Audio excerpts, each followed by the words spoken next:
brother. Y'all, the antidote to depression, and I hope Raven's still on here too, y'all. Y'all gonna take care of me, gift of God.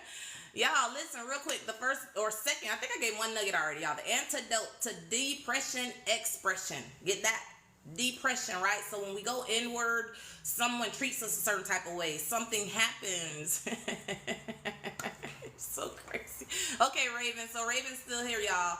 Raven, would you agree that the antidote, the way to fight back against depression, is that expression? And I love that. I got that from the podcast this morning. He was just saying how a lot of times when things happen to us, y'all, we go inward, right? And we internalize it. We make it about us. We start to think that that person did that because of something about us or something we did. When we start to get depressed about work or relationships, remember I always said those three things: health, wealth, and relationships. When one of those things is causing us some depression, we got to start reaching outward, right? Figuring out how to get that out, right? Self-blaming. Yep, Raven, is so true. And a lot of times it has nothing to do with us, y'all. And that's something for therapy. I won't go into that too deep, but when we think about our childhood, y'all, there are certain things that happened to us, y'all. It was completely out of our control. So that's what that work does. You know, it helps you to stop blaming yourself. It helps you to stop going inward, right? And express it, right? Get it out. Like I said, journaling. Raven makes her beautiful candles and puts quotes with it, right? How beautiful is that, right? Pouring and being of service.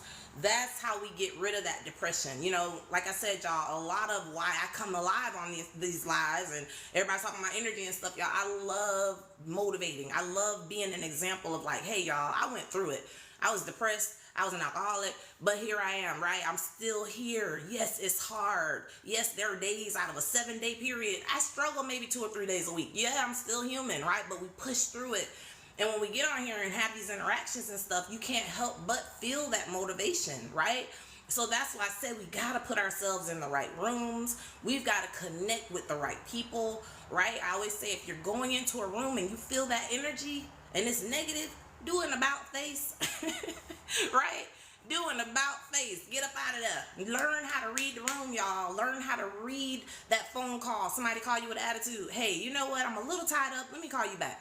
Do it. Learn how to be assertive in your life. Shut it down. And I'm not saying life is perfect, right? We're not going to be able to control about face, right? We're talking about pivot too, right?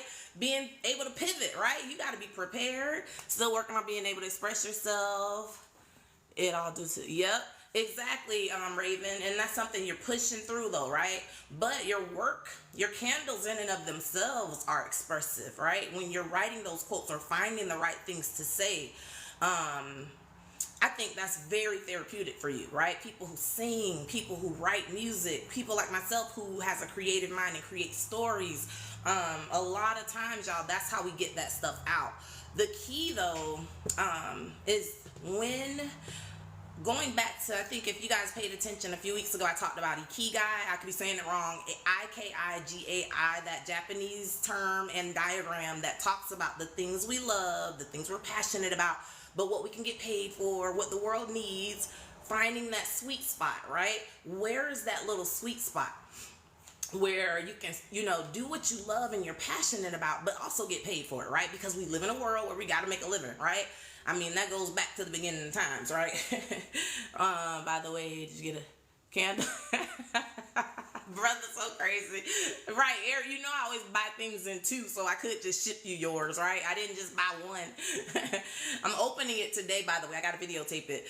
But yeah, y'all, like once we, I think the biggest thing, like I said, once we start operating in our passion, trying to find, you know, like I said, being of service, like what am I here for? Man, life just takes off, you know, but we've got to get to that point though where we're getting it out. We've got to stop internalizing everything. We've got to stop harboring anger and, like Raven said, no more blaming. Because when we're blaming ourselves, people may not even know it, y'all. A lot of stuff that we deal with, a lot of us haven't even told anyone. Yeah, so a lot lot of us haven't even shared with people, right? Some of our deepest, darkest concerns, right? Some of us are still dealing with stuff from our childhood that we've never even told anyone, you know? But once you start feeling that magnetic pull, right?